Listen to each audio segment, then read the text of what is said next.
Hello everyone, and thanks for tuning into the Financial Investor channel. My name is Brent, and today we're going to be covering a stock that was in my 4 stocks I am buying in August. Now I had Costco, Intel, AbbVie, and Microsoft. Now one of them has had a good opportunity today. It did sink by 5% today, and that of course is Costco Whole Foods. Now we're going to be talking about why it sank today.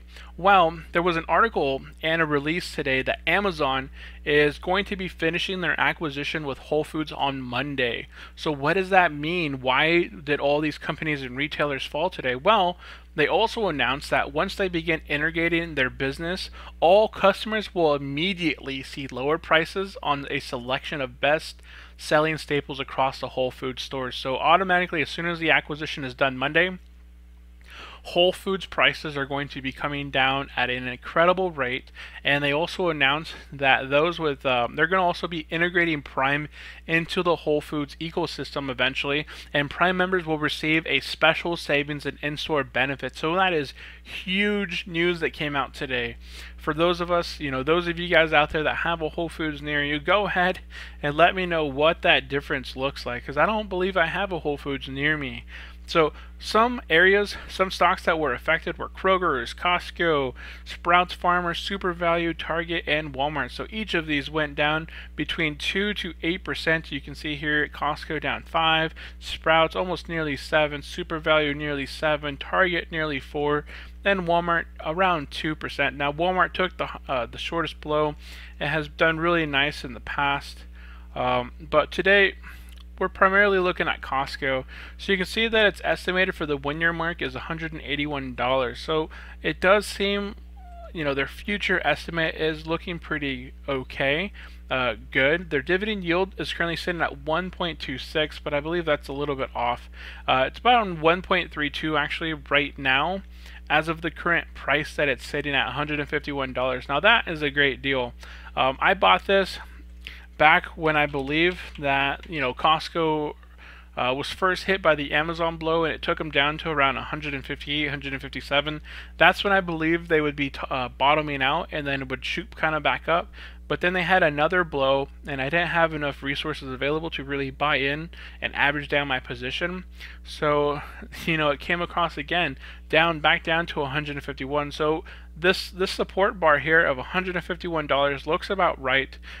Going forward in the future, they hit the support of around 151, and then they have a nice recovery in the following days. So I'm making this video right now because tomorrow morning on Friday or next week sometime, you could see Costco bounce back up by 2 to 5% each day until it's sort of recovered on its path again and kind of picks back up. Now, why did I buy into Costco? Of course, I looked at its history, I looked at its payout ratio, I looked at its CEO who's been there with the company for over 5 years and has a nice path set out for what the company is doing for the future. So I like to buy companies that are sitting below a payout ratio of 60%. So this definitely met my ratio. It's only paying out 64% back to it. It's using its earnings to reinvest 66% back into its company. It's only paying out roughly 35% back to its shareholders. So that's a very low amount compared to many other stocks out there. It's had dividend growth for well over 13 years, and it has paid out dividends longer than 13 years. So this dividend growth for 13 years, it just means that they've continued to pay out during recessions. Now, if we take a look at their annual growth, it's 12.5%. So in roughly 5 years, I can see my initial